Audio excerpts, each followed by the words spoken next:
मेरा दिल नहीं मान रहा उसे बताने को, मेरा दिल नहीं मान रहा झूठ बोलने को, मेरा दिल नहीं मान रहा वहाँ जाने को। ऐसे जुमले हम अपने डे टू डे लाइफ इन रोज़मर्रा ज़िंदगी में ज़रूर बोलते या सुनते हैं। इन जुमलों में हम कह रहे हैं मेरा दिल नहीं मान रहा, इसके लिए आपको यूज़ करना होगा इंग्लिश में माई हार्ट इज़ नॉट रेडी। आइए कंप्लीट स्ट्रक्चर देखते हैं। माई heart is not ready +2 + V1 यानी first form of verb plus other words. अच्छी तरह समझने के लिए कुछ मिसालें देखते हैं। मेरा दिल नहीं मान रहा उसे बताने को, my heart is not ready to tell him. My heart is not ready to tell him, मेरा दिल नहीं मान रहा झूठ बोलने को, my heart is not ready to tell a lie. My heart is not ready to tell a lie, मेरा दिल नहीं मान रहा वहाँ जाने को, my heart is not ready to go there. मैं उसके बारे में सोच सोच कर थक गया हूँ, मैं इंटरव्यू दे दे कर थक गया हूँ, वो रो रो कर थक गई है। ऐसे जुमले हम अपने डे टू डे लाइफ यानी रोज़मर्रा ज़िंदगी में ज़रूर बोलते या सुनते हैं। कोई काम कर कर के थक जाना, इसके लिए आपको यूज़ करना होगा इंग्लिश में टायर्ड ऑफ। आइए कंप्लीट स्ट्रक्चर देखते हैं। सब्जेक्ट प्लस हेल्पिंग वर्ब जिसको ऑक्सिलरी वर्ब भी हम कहते हैं, ये टेंस या सब्जेक्ट के मुताबिक होता है, plus tired of plus verb plus ing plus other words. अच्छी तरह समझने के लिए कुछ मिसालें देखते हैं।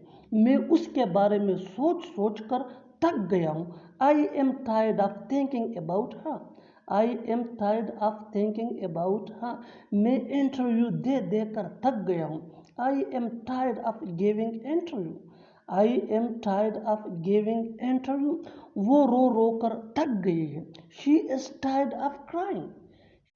आज वहाँ जाना ठीक नहीं है, यह काम करना ठीक नहीं है, उससे बात करना ठीक नहीं है।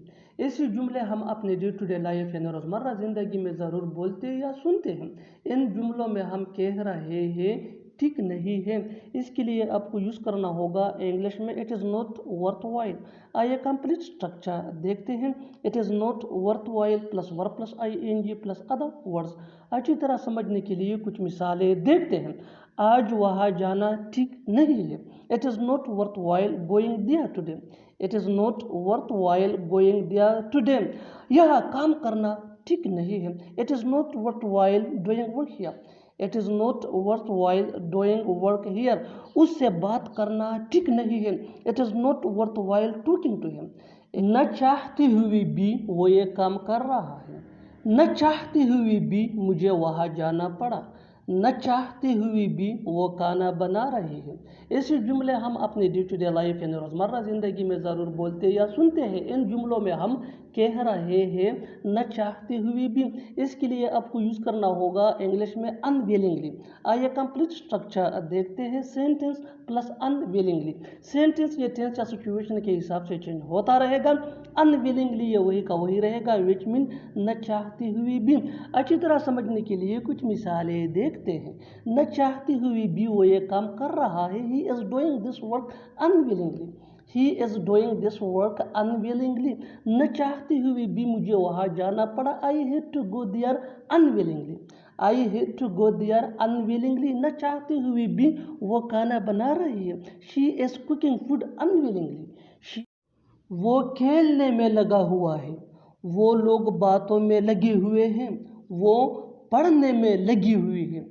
ऐसे जुमले हम अपने डे टू डे लाइफ यानी रोज़मर्रा ज़िंदगी में ज़रूर बोलते या सुनते हैं। इन जुमलों के लिए इंग्लिश का ये स्ट्रक्चर यूज़ होता है। सब्जेक्ट प्लस हेल्पिंग वर्ब जिसको ऑक्सिलरी वर्ब भी कहा जाता है, ये टेंस या सब्जेक्ट के मुताबिक होता है, plus engaged in plus verb plus ing plus other words.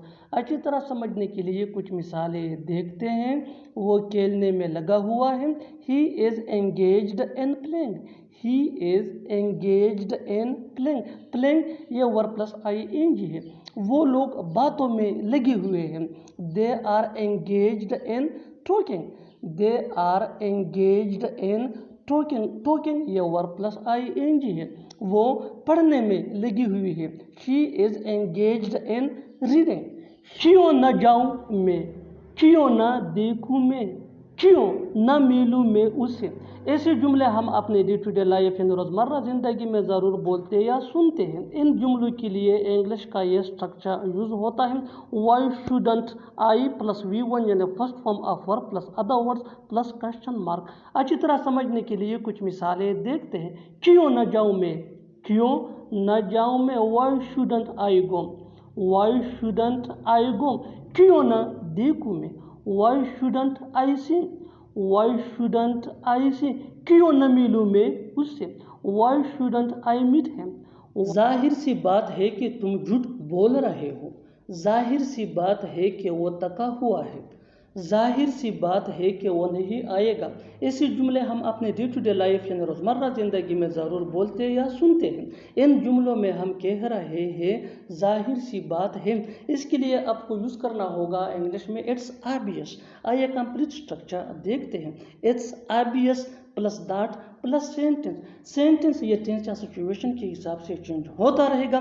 It's obvious ये वही का वही रहेगा, विच मीन जाहिर सी बात है। इट्स ये इट इज का शॉर्ट फॉर्म है। अच्छी तरह समझने के लिए कुछ मिसालें देखते हैं। जाहिर सी बात है कि तुम झूठ बोल रहे हो। It's obvious that you are telling a lie, it's obvious that you are telling a lie. जाहिर सी बात है कि वो थका हुआ है। It's obvious that he is tired, it's obvious that he is tired.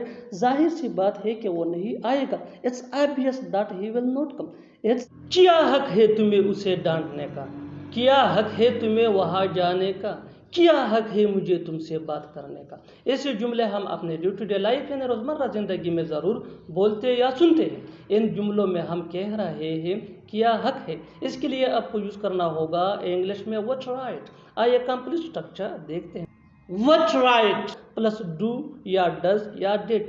Do ये आई यू दे या प्लूरल नेम के साथ यूज होता है। डज ये ही शी इट या सिंगुलर नेम के साथ। और डिड ये सिंपल पास्ट टेंस में यूज होता है। Plus subject plus have two plus V1 यानी first form of verb plus other words. अच्छी तरह समझने के लिए कुछ मिसालें देखते हैं। क्या हक है तुम्हें उसे डांटने का। What right do you have to scold him, what right do you have to scold him. क्या हक है तुम्हें वहां जाने का। What right do you have to go there, what right do you have to go there. क्या हक है मुझे तुमसे बात करने का। What right do I have to talk to you. मैंने अपनी मर्जी से शादी की, मैं अपनी मर्जी से काम कर रहा हूँ, मैं अपनी मर्जी से जा रहा हूँ। इन जुमलों में हम कह रहे हैं अपनी मर्जी से, इसके लिए आपको यूज करना होगा इंग्लिश में बाय माई ओन चॉइस। आइए कंप्लीट स्ट्रक्चर देखते हैं। Sentence plus by my own choice. Sentence ये टेंस या सिचुएशन के हिसाब से चेंज होता रहेगा। बाय माई ओन चॉइस ये वही का वही रहेगा, विच मीन अपनी मर्जी से। माई ये पॉजेसिव एडजेक्टिव है और ये चेंज भी हो सकता है। अच्छी तरह समझने के लिए कुछ मिसालें देखते हैं। मैंने अपनी मर्जी से शादी की, मैंने अपनी मर्जी से शादी की। I have gotten married bye my own choice, I have gotten married bye my own choice.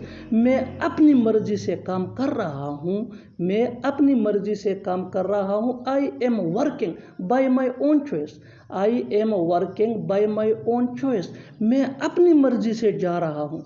I am going by my own choice, I am going by my own choice. बिल्कुल फार्मूले को हम स्टेप बाय स्टेप फॉलो कर रहे हैं। आप भी structure की मदद से सीख सकते हैं, बना सकते हैं ऐसे हज़ारों जुमले अंग्रेजी जुबान में आसानी से। That can be really helpful for you. अच्छी तरह समझने के लिए एक और मिसाल देखते हैं। One more example for better understanding.